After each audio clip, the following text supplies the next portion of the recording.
La vérité sur l'échec que personne ne t'explique. On t'a menti sur l'échec. On t'a dit que c'était la malchance, le manque d'opportunités, le manque d'aide. Mais la vérité est plus dérangeante. L'échec n'est pas un accident. C'est une accumulation de petites décisions faibles. Personne ne ruine sa vie en une journée. On l'abîme en silence, en repoussant ce qu'on doit faire, en choisissant le confort au lieu de la discipline, en évitant la responsabilité. L'échec commence quand tu négocies avec tes standards, quand tu acceptes moins que ce que tu pourrais devenir. Le confort est le vrai piège. L'échec est confortable. Regarder au lieu d'agir, parler au lieu de construire, rêver au lieu d'exécuter. Le confort te rassure aujourd'hui, mais il te détruit demain. La réussite, elle, est inconfortable. Elle exige répétition, silence, patience, humilité.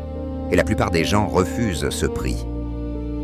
La responsabilité que personne ne veut entendre, la vérité.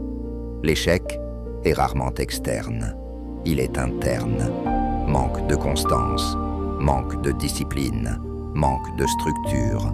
On accuse le système, on accuse les autres, on accuse le timing, mais on oublie d'accuser nos propres décisions. La plupart des gens ne perdent pas. Ils arrêtent au premier obstacle, à la première critique, au premier doute. Ils veulent des résultats rapides. Mais les grandes trajectoires sont lentes. L'échec ne vient pas du manque de talent. Il vient du manque d'endurance. La vérité que personne ne t'explique. Tu n'échoues pas parce que tu es incapable. Tu échoues parce que tu répètes des petites faiblesses, encore et encore. La réussite n'est pas spectaculaire.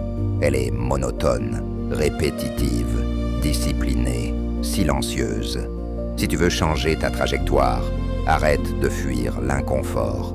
Arrête de négocier avec tes standards. Arrête d'attendre la motivation. Construis une structure. Parce que le talent peut impressionner.